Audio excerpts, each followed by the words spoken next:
ব্যবস্থার ইতিহাস, যার বিষয় কোড হচ্ছে 24-1609। সেই কোর্সের আমরা মুসলিম প্রশাসন ব্যবস্থা, ভারতের যেটা মুঘল এবং সুলতানি আমল, সেই কোর্সের আমরা শেরশাহ, একটা গুরুত্বপূর্ণ টপিক, শেরশাহ প্রশাসন ব্যবস্থা নিয়ে আজকে আলোচনা করব।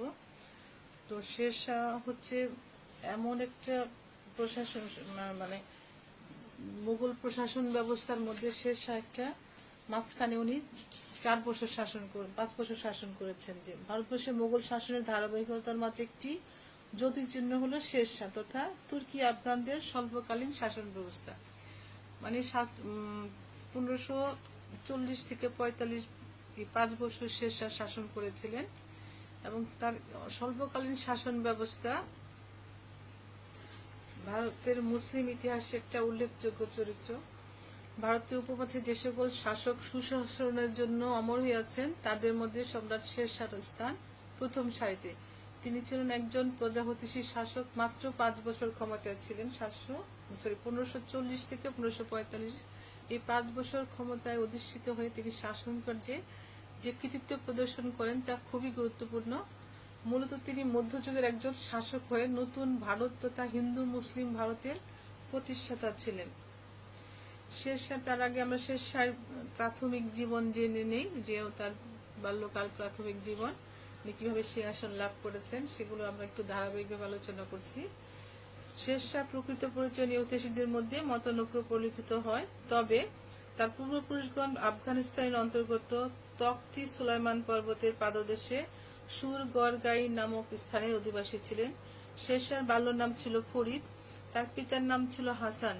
ফরিদের তীক্ষ্ণ বুদ্ধি ও প্রতিভার পরিচয় পেয়ে পিতা তাকে সাসারামের জায়গিরি পরিচালনার আমন্ত্রণ জানান।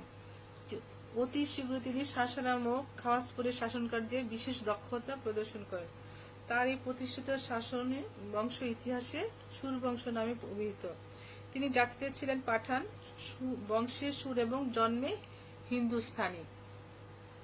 এখন উনি কিভাবে শের খান উপাধি পেলেন সেটা আমরা জানি, যে 1520 সালে পিতার মৃত্যুর পর ফরিদ ইব্রাহিম লোদির নিকট থেকে পিতার জায়গিরি লাভ করেন, কিন্তু ঈর্ষান্বিত বৈমত্রীয় ভ্রাতা সুলাইমানের বিরুদ্ধাচরণের ফলে তিনি পুনরায় সাসারাম ত্যাগ করেন এবং বিহারের স্বাধীন সুলতান বাহার খান লোদির অধীনে চাকরি গ্রহণ করেন।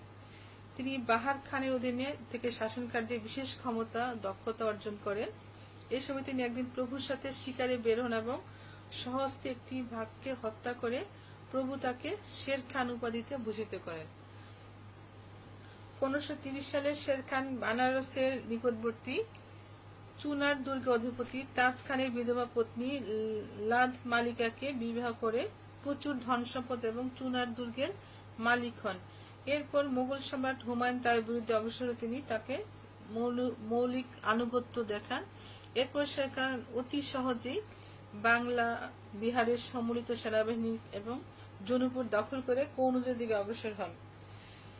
এরপরে তিনি বিলগ্রামের যুদ্ধে শের খান হুমায়ুনকে পরাজিত করে দিল্লির মসনদে আরোহণ করেন।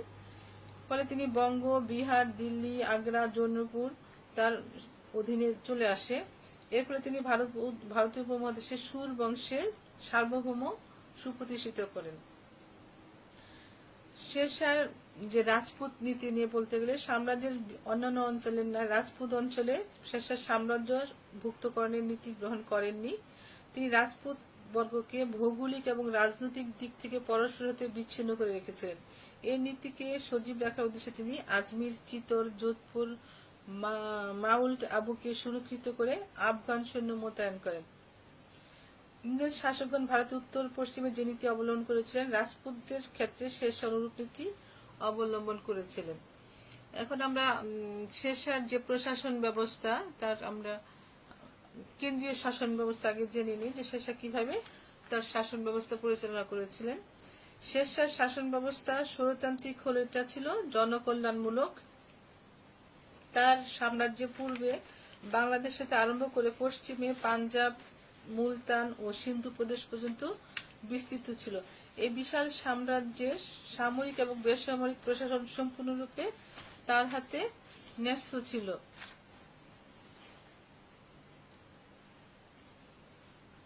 শাসন কার্যের সুবিধার জন্য তিনি কেন্দ্রীয় সরকারকে 4টি প্রধান দপ্তরে ভাগ করেন। সেই দপ্তরগুলো হলো দেওয়ানি উজারাত, দেওয়ানি আরজ, দেওয়ানি রিসালত ও দেওয়ানি ইনসা। দেওয়ানি উজারাত বিভাগের প্রধান ছিলেন উজির, তিনি ছিলেন রাজস্ব বিভাগের প্রধান। সাম্রাজ্যের আয় ব্যয়ের হিসাব এই বিভাগে সংরক্ষণ করা হতো। শেরশাহ স্বয়ং রাজস্ব বিষয়ে সুগভীর জ্ঞানের অধিকারী ছিলেন। তিনি প্রতিদিন আয় ব্যয়ের হিসাব পুঙ্খানুপুঙ্খভাবে তদারক করতেন। রাজস্ব বিভাগের প্রধান হলো তিনি। অন্যান্য মন্ত্রীদের কার্যাবলী তত্ত্বাবধান করার অধিকার ছিল রাজস্ব উজিরের। গজনি ও তুর্কি প্রশাসন আমলে উক্ত বিভাগ উজির পদধারী অফিসার ছিলেন। দেওয়ানি আরজ হচ্ছে সামরিক বিভাগ। এই বিভাগের প্রধানকে আরজি মামালিক বলা হতো। তিনি সামরিক বাহিনীর প্রধান ছিলেন, কিন্তু তিনি সৈনিকের নিযুক্তি, বেতন প্রদান, শৃঙ্খলা ইত্যাদি তত্ত্বাবধান করতেন। শেরশাহ স্বয়ং সমরবিদ্যায় পারদর্শী ছিলেন। তিনি সৈনিকের নিয়োগ এবং বেতন নির্ধারণ করতেন। তিনি জনসাধারণের সুখ শান্তির দিকে লক্ষ্য রাখতেন। কাজী আরজি মামালিকের কার্যাবলীতে তিনি মাঝে মাঝে হস্তক্ষেপ করতেন। দেওয়ানি রিসালত, এটা হচ্ছে বৈদেশিক দপ্তর। মুঘল আমলে ধর্মীয় দপ্তরের নাম ছিল দেওয়ানি রিসালত। শেরশাহ আমলে উক্ত দপ্তরে একজন মন্ত্রী নিযুক্ত থাকতেন, তিনি ছিলেন বৈদেশিক মন্ত্রী।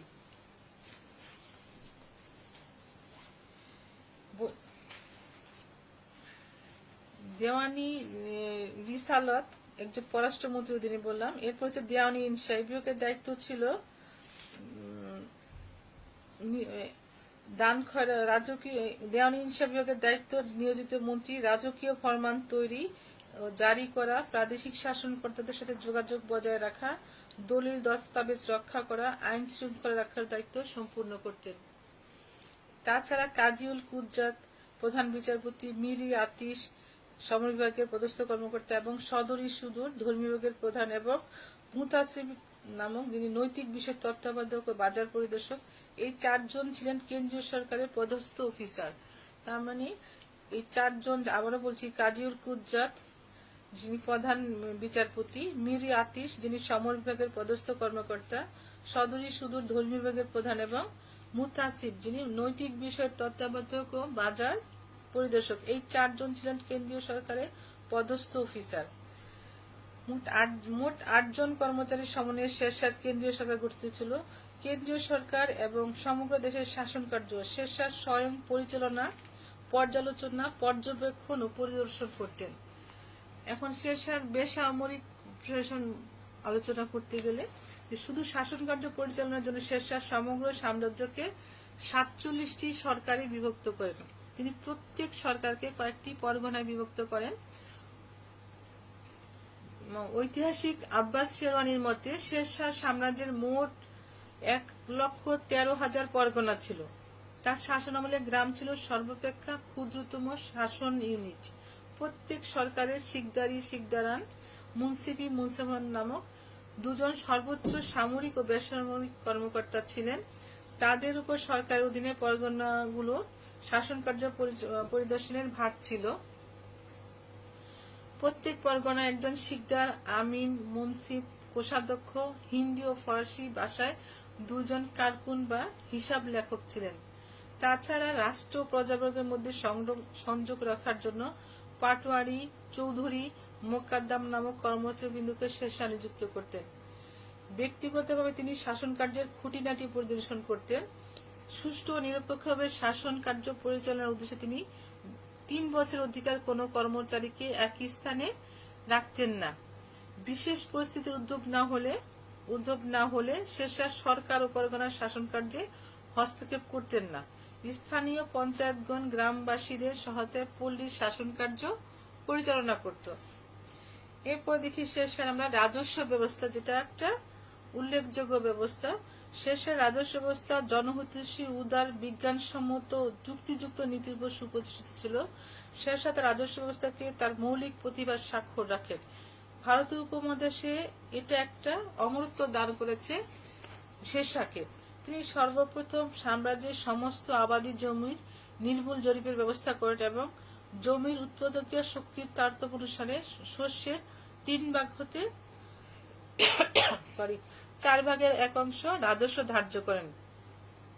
চৌধুরী, মুকাদ্দাম, পাটোয়ারি প্রভৃতি কর্মচারী নির্দিষ্ট কমিশনের বিনিময়ে রাজস্ব আদায় করতেন। প্রজাগণ রাজকোষে সরাসরি রাজস্ব জমা দিতে পারত। অতিরিক্ত কর প্রথায় বিলোপ সাধন এবং জমিদারি প্রথা উচ্ছেদ সাধন পূর্বক শেরশাহ রায়তওয়ারি প্রথার প্রবর্তন করে প্রজাগণের সাথে সরাসরি প্রত্যক্ষ সম্পর্ক স্থাপন করেন। রায়তওয়ারি প্রথার প্রবর্তন করেছিলেন শেরশাহ। প্রজাগণ তাদের দায়িত্ব অধিকার বর্ণনা করে কবুলিত সমাধান করত এবং অপরপক্ষে সরকার জমির পর কৃষকের সত্ত্ব স্বীকার করে পাট্টা প্রদান করত। শেরশাহ শাসন ব্যবস্থার এই কবুলিত এবং পাট্টা একটা উল্লেখযোগ্য ভাগ। রাজস্ব নির্ধারণের ব্যাপারে উদারনীতি গ্রহণ করা হতো, কিন্তু রাজস্ব আদায়ের ব্যাপারে কঠোরতা প্রদর্শন করা হতো। তবে প্রাকৃতিক দুর্যোগকালে প্রজাদের রাজস্ব মওকুফ করা হতো এবং প্রয়োজন মধ্যে কৃষকদের বেসরকারি ঋণ দেওয়ার ব্যবস্থা ছিল। শেরশাহ ভূমি প্রশাসন এবং রাজস্ব নীতির ফলে একদিকে যেমন সরকারি আয় বৃদ্ধি পায়, অন্যদিকে কৃষকরা এ দ্বারা দারুণভাবে উপকৃত হয়। তার রাজস্ব নীতি উপমহাদেশে একটি সুদূর প্রসারী প্রভাব বিস্তার করেছিল। শেরশাহ প্রশাসন ব্যবস্থায় এই কবুলিত এবং পাট্টা একটা উল্লেখযোগ্য সংস্কার। এরপরে আমরা শেরশাহ সামরিক বিভাগ সংস্কার সম্পর্কে আলোচনা করলে যে তিনি মাত্র 5 বছর, যেটা আমরা প্রথম থেকেই বলেছি যে 5 বছর রাজত্বকালে হুমায়ুনকে পরাজিত করে দিল্লির সিংহাসনের উপর সমগ্র উত্তর ভারত এবং রাজতন্ত্রের উপর আধিপত্য প্রতিষ্ঠা করে সামরিক বাহিনীর সংগঠন ও সংস্কার সাধন করে অসামান্য কৃতিত্ব প্রদর্শন করেছেন। প্রথমত তিনি সামন্ত প্রথা উচ্ছেদ সাধন করে সেনাবাহিনীর সাথে তিনি প্রত্যক্ষ যোগাযোগ স্থাপন করেন। তিনি ছিলেন সেনাবাহিনীর সর্বাধিনায়ক এবং সামরিক বিভাগ প্রত্যক্ষভাবে তার কর্তৃত্বাধীনে ছিল। দ্বিতীয়ত আলাউদ্দিন খলজির অনুকরণে সেনাবাহিনীতে তিনি দাগ, যেটা অশ্ব চিহ্নিতকরণ, এবং চেহারা, যেটা সৈন্যদের বিস্তারিত বিবরণ সম্মিলিত তালিকা ব্যবস্থার প্রবর্তন করেন। তার মানে দাগ এবং চেহারা ব্যবস্থা সেটা আলাউদ্দিন খলজির আমলে ছিল, সেটা তিনি আবার প্রবর্তন করেছেন। তিনি জায়গিরদের বিলুপ্তি সাধন করে বেতনবিহীন সৈন্য পোষণ করতেন, যা আকবরের মনসবদারির প্রথার সম্পূর্ণ বিপরীত ছিল। অবশ্য তিনি ফৌজদারদের নেতৃত্বাধীনে সাম্রাজ্যের বিভিন্ন গুরুত্বপূর্ণ স্থানে সামরিক বাহিনী ফৌজ মোতায়েন রাখার ব্যবস্থা করেন। সৈন্যদের জায়গারি না দেওয়ার পিছনে সম্ভবত রাজস্ব আয় বৃদ্ধির বিষয়টি জড়িত ছিল।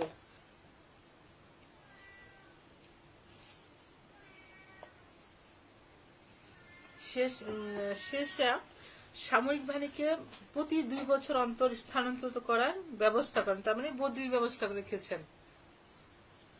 সেনাবাহিনীতে তিনি কঠোর নিয়ম শৃঙ্খলার নীতি প্রবর্তন বা দুর্নীতি প্রতিরোধ ব্যবস্থা গড়ে তোলেন। শেরশাহ ব্যক্তিগত গণনাংশে সৈন্যদের মান নির্ণয় করতেন। শেরশাহ সৈন্যবাহিনীতে 25,000 পদাতিক, 1,50,000 অশ্বারোহী এবং 500 হস্তি বাহিনী ছিল। পদাতিক বাহিনী বন্দুক ও তীর উভয় প্রকার অস্ত্র ব্যবহার করত। যুদ্ধ যাত্রাকালে সেনাবাহিনীকে শস্যক্ষেত্র নষ্ট করতে বা কোন প্রকার ধ্বংসাত্মক কার্যে লিপ্ত হতে দেওয়া হতো না। মানে সৈন্যরা যখন, আমরা জানি যে যুদ্ধক্ষেত্রে যাওয়ার সময় অনেক গ্রাম, অনেক শস্যক্ষেত্র নষ্ট হয়ে যায় যখন সৈন্যরা কোনো অভিযানে বের হয়, কিন্তু শেরশাহ সেই সেনাবাহিনীকে শস্যক্ষেত্র নষ্ট করতে কিংবা কোনো প্রকার ধ্বংসাত্মক কার্যে লিপ্ত না হওয়ার পরামর্শ দিয়েছেন বা তার দিলে সেটা ব্যবস্থা করতেন। সুসজ্জিত, সুশিক্ষিত এবং সুনিয়ন্ত্রিত সেনাবাহিনী ছিল শেরশাহ শাসন দক্ষতার একটি উজ্জ্বল দৃষ্টান্ত। বস্তুত তিনি সুলতান গিয়াসউদ্দিন বলবন এবং আলাউদ্দিন খিলজির সামরিক ব্যবস্থার উপযোগিতার প্রতি লক্ষ্য রেখে তাদের অনুকরণে সামরিক সংস্কার পুনর্বিন্যাস করেছিলেন। বিচার বিভাগের কথা বলতে গেলে যে শেরশাহ ছিলেন সর্বোচ্চ বিচারপতি। বিচারালয়কে তখন দারুল আদালত বলা হতো। কেন্দ্রীয় রাজধানীতে কাজী-উল কুজ্জাত ও সদর বিচার কার্যে শেরশাহকে সর্বতোভাবে সাহায্য করতেন কাজী-উল কুজ্জাত। সরকারের প্রধান বিচারপতি ছিলেন মুন্সিফি মুনসাফান। পরগনায় আমিন দেওয়ানি মোকদ্দমা এবং কাজী ও মিরাদল ফৌজদারি ও অপরাপর মোকদ্দমা বিচার করতেন। পঞ্চায়েতগণ হিন্দুদের ধর্মীয় এবং উত্তরাধিকার সংক্রান্ত মামলা মোকদ্দমা নিষ্পত্তি করতেন। গ্রাম্য মোড়লদের উপর গ্রামাঞ্চলের অপরাধ দমন এবং নিবারণের ভার ন্যস্ত ছিল। শেরশাহর দণ্ডবিধি ছিল অত্যন্ত কঠোর। অপরাধীকে কঠোর এবং দৃষ্টান্তমূলক শাস্তি প্রদান করা হতো। প্রসঙ্গে ভিডি মহাজনের একটা উক্তি আছে। উনি ভিডি মহাজন বলেন, সুবিচারক হিসেবে শেরশাহ এত বেশি সুখ্যাতি ছিল যে একজন বণিক চুরির ভয়ে ভীত না হয়ে নির্বিঘ্নে মরুভূমির পথ ধরে ভ্রমণ করতে এবং তথায় ঘুমাতে পারত। তার মানে এটাতে বোঝা যাচ্ছে যে তার বিচার ব্যবস্থা এত কঠোর ছিল যার জন্য সবাই নির্বিঘ্নে চলাফেরা করতে পারত। পুলিশ বিভাগ এবং গুপ্তচর প্রথা। সাম্রাজ্যে অবৈধ শান্তি এবং আইনের শাসন বলবৎ রাখার প্রয়োজনে শেরশাহ পুলিশ বাহিনীর সংস্কার করেন। সরকারের শিকদারান এবং পরগনায় শিকদার, চুরি ডাকাতি প্রভৃতি বিভিন্ন ধরনের অসামাজিক কার্যকলাপ নির্মূল করার দায়িত্বে নিয়োজিত ছিলেন। শহরে এবং গ্রামে চুরি ডাকাতি সংঘটিত হলে যথাক্রমে মোকাদ্দমকে এবং গ্রাম প্রধানকে অপরাধীদের খুঁজে বের করতে হতো, অন্যথায় তাদেরকে শাস্তি ভোগ করতে হতো অথবা ক্ষতিপূরণ দিতে হতো। তাহলে আইনটা যে একটা কঠিন আইন, যে চুরি করলে সেখানকার যে যারা দায়িত্বে নিয়োজিত আছে তাদেরকে শাস্তি ভোগ করতে হতো অথবা ক্ষতিপূরণ দিতে হতো। ফলে স্ব এলাকার প্রধানগণ সর্বদা আইন শৃঙ্খলা রক্ষার জন্য তারা সজাগ থাকতেন। তদুপরি গণতন্ত্রকে সমুন্নত রাখার জন্য শেরশাহ মুহতাসিব নামক এক শ্রেণীর কর্মচারী নিয়োগ করতেন। বলবন আলাউদ্দিন খলজিনায় শেরশাহ অসংখ্য গুপ্তচর বাহিনী নিযুক্ত করেছিলেন। সরকারি কর্মচারীবৃন্দের গতিবিধি, সাম্রাজ্যের রাজনৈতিক, সামাজিক, অর্থনৈতিক অবস্থা সম্পর্কে অবগত হতেন। তার মানে গুপ্তচর বাহিনী যে একটা রাষ্ট্রের যে সফলতার পিছনে গুপ্তচর বাহিনীর অনেক অবদান আছে, শেরশাহ সেটার গুরুত্ব দিয়েছিলেন। এ প্রসঙ্গে নিজামুদ্দিন একজন ঐতিহাসিক, উনি বলেছেন যে রাস্তাঘাটে এইরূপ নিরাপত্তা বিরাজ করত যে যদি কেউ স্বর্ণমুদ্রায় ভরা থলে সহ রাত্রির পর রাত্রি মরুভূমিতে ঘুমাতো তাহলে পাহারার কোনো প্রয়োজন ছিল না। এরপরে আমরা শেরশাহ শুল্ক মুদ্রানীতি নিয়ে বলতে গেলে যেটা বলা যায় যে শেরশাহ লক্ষ্য করেন শেরশাহ যখন ক্ষমতা লাভ করেন তখন তিনি লক্ষ্য করেন যে সাম্রাজ্যে ব্যাপক জাল মুদ্রা প্রচলিত রয়েছে এবং বিভিন্ন রাজবংশের আমলের মুদ্রারও যথেষ্ট প্রচলন রয়েছে। বিভিন্ন ধাতুতে নির্মিত মুদ্রার কোনরূপ নির্ধারিত মূল্য ছিল না। এইসব অসুবিধা দূর করার উদ্দেশ্যে শেরশাহ এক প্রকার নতুন রৌপ্য মুদ্রা প্রচলন করেন, যা পরবর্তীকালে তঙ্কা মানে টাকা এবং রূপায়ের নামে সর্বাধিক পরিচিত ছিল। তিনি স্বর্ণ মুদ্রার প্রবর্তন করেন। তাম্র মুদ্রা সাধারণত দাম নামে অভিহিত হতো। তিনি আদুলি, সিকি, দুয়ানি এবং একানি খুচরা মুদ্রার প্রবর্তন করেন।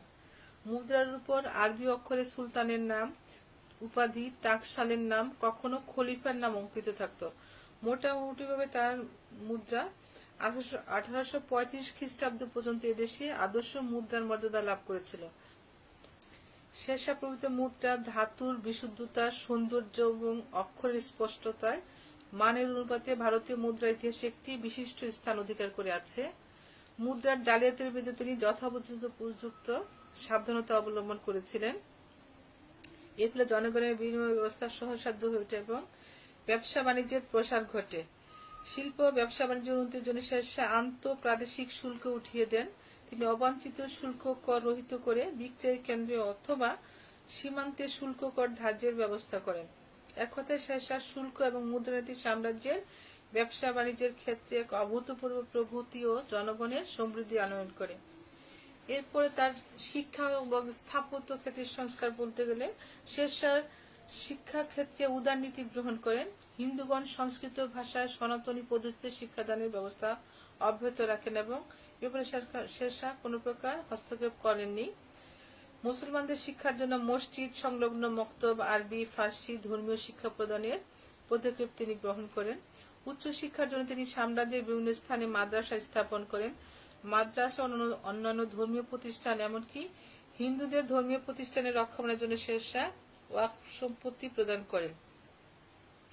রোটাস গড়ের দুর্গ, দিল্লির পুরানা কিল্লা, সাসারামে তার নির্মিত সমাধি তার স্থাপত্য শিল্পের অনুরাগের স্বাক্ষর বহন করে।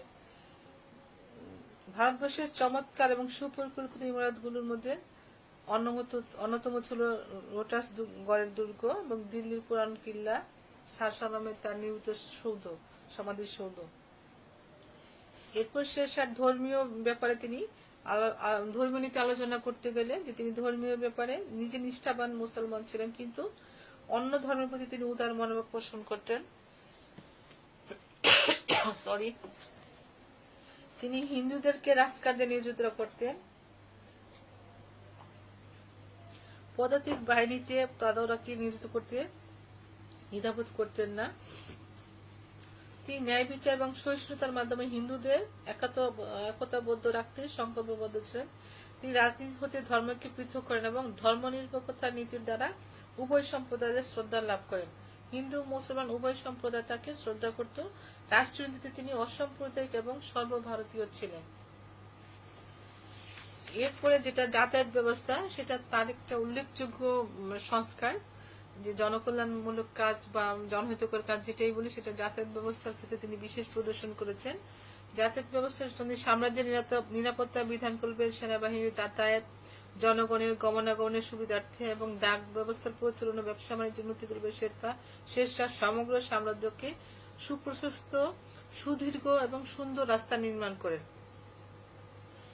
তার নির্মিত সড়কগুলির মধ্যে প্রধান ছিল 4টি। এগুলো হচ্ছে সড়কি আজম বা গ্র্যান্ড ট্রাঙ্ক রোড, এটা বাংলাদেশের সোনারগাঁও হতে সিন্ধু অববাহিকা পর্যন্ত প্রায় 1500 ক্রোশ বিস্তৃত ছিল। এছাড়া লাহোর হতে মুলতান, আগ্রা হতে বোরহানপুর এবং আগ্রা হতে যোধপুর এবং চিতোর পর্যন্ত সুপ্রশস্ত রাস্তাগুলো তিনি নির্মাণ করেন। পথিকদের সুবিধার জন্য রাস্তাগুলোর পাশে ছায়া তরু রোপিত হয়েছিল এবং প্রতি ক্রোশ অন্তর একটি সরাইখানা স্থাপিত হয়েছিল। সরাইখানাগুলোতে হিন্দু এবং মুসলমানদের জন্য স্বতন্ত্র ব্যবস্থা করা ছাড়াও সেগুলোতে কূপ এবং মসজিদের ব্যবস্থা ছিল। কানুনগো বলেন, সড়কের মধ্যবর্তী সরাইখানাগুলি সাম্রাজ্যের স্থিতি সঞ্চার করে। এগুলোকে তিনি জনবসতি গড়ে ওঠে এবং দোকানপাট স্থাপিত হয়, ব্যবসা বাণিজ্যের প্রসার ঘটে। তাছাড়া সরাইখানাগুলো ডাক চৌকির কাজও করত। ঘোড়ার ডাকের সাহায্যে এক স্থান থেকে অপর স্থানে সরকারি সংবাদ আদান প্রদান করা হতো। শেরশাহর যে স্বল্পকালীন শাসন, 5 বছর শাসনকালীনে তিনি অযথা কর আরোপ অথবা সেনাবাহিনী কর্তৃক উৎপন্ন শস্য নষ্ট করে প্রজা সাধারণের মেরুদণ্ড ভেঙে দেননি। শেরশাহ মনে করতেন সাধু এবং সাধক পুরুষের উপর সাম্রাজ্যের সুখ সমৃদ্ধি নির্ভর করে। এ বিশ্বাসে তিনি তাদেরকে নিয়মিত ভাতা দানের এবং লাখেরাজ বা নিষ্কট ভূমিদানের পদক্ষেপ গ্রহণ করেন। তিনি শিক্ষক এবং শিক্ষার্থীদের বৃত্তি, সামাজিক মসজিদ, মাদ্রাসা, এমনকি মন্দিরকে নিয়মিত মঞ্জুরি প্রদানের ব্যবস্থা করেন। তিনি দুস্থদের জন্য সাম্রাজ্যের বিভিন্ন স্থানে লঙ্গরখানা স্থাপন করেন। তার আমলে বছরে 80,000 আশরাফি ব্যয় হতো লঙ্গরখানার পিছনে। তার মানে তার জনহিতকর কাজের একটা উল্লেখযোগ্য অবদান যে তিনি লঙ্গরখানার জন্য বছরে 80,000 আশরাফি ব্যয় করছেন। তাহলে আমরা দেখতে পাচ্ছি যে শেরশাহের মাত্র 5 বছর শাসনকালে তিনি বিভিন্ন ধর্মের, বর্ণের, জাতির ভারতবাসীকে ভারতীয় জাতীয়তাবাদের আদর্শ উদ্বুদ্ধ করে একটি মহান জাতিতে পরিণত করতে আমরণ সংগ্রাম করে গেছেন। পরবর্তী মহান সম্রাট যে আকবরের কথা বলি, যে আকবর দ্য গ্রেট এই নীতির ধারক এবং বাহক ছিলেন এবং একে আরো ব্যাপক করে তুলতে প্রয়াসী হয়েছিলেন সম্রাট আকবর। শেরশাহ প্রবর্তিত শাসন সংস্কার তার অসাধারণ প্রতিভার স্বাক্ষর বহন করে এবং তারই ভারতবর্ষের তাকে ইতিহাসে অমরত্ব দান করেছে। তার এই ব্যাপারে শেরশাহ শাসন সম্পর্কে যেটা বলা যেতে পারে যে ইন্দো মুসলিম ইতিহাসের আকাশে উজ্জ্বল ধূমকেতু ন্যায় অল্প সময়ের জন্য তিনি উদিত হন এবং পরবর্তী যুগের জন্য ইন্দো পাকিস্তানি শাসন ব্যবস্থা সকল ক্ষেত্রে তিনি একটি বিকশিত এবং জনকল্যাণমূলক শাসন সংস্কার প্রবর্তন করেন।